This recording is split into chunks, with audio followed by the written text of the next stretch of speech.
Hi అండి, welcome back to సువర్ణవన్. ఈరోజు మేము నార్త్ కేరళలోని కేవ్స్కి వచ్చామండి. కేవ్స్ అనేది ఇది రాక్ గ్రానైట్తోనే ఉందండి. ఇదంతా కేవ్స్. ఇది మళ్ళీ ఎలా ఏర్పడిందో తెలియదు, కానీ ఇక్కడైతే అప్పుడు అయితే ఇక్కడ యానిమల్స్ ఉండేవి. అది లయన్స్, టైగర్స్ ఇక్కడ ఉండేటువంటివి. చాలా రోజుల క్రితము ఇక్కడే ఉండేటువంటి అవి. ఇప్పుడైతే లేవు, ప్రస్తుతానికైతే మాకైతే కనిపించలేదు.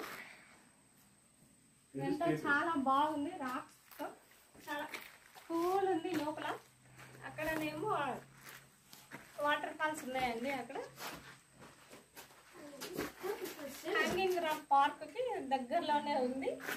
దీని నేమ్ ఏంటో Tory's den cave. Tory's den cave అంట అండి. ఇది కేవ్స్ బాగుంది కదా. మనం ఎప్పుడు యానిమల్స్ ఉండే ప్రదేశాన్ని అయితే ఎప్పుడు చూడలేదు, ఇప్పుడైతే చూస్తున్నాము. కేవ్ అనేది చాలా అద్భుతంగా ఉంది. రాక్ ఇలా ఏర్పడింది, బాగుంది. అక్కడ అంతా పైన హిల్ లాగా ఉంది. అవుట్ సైడ్ అంతా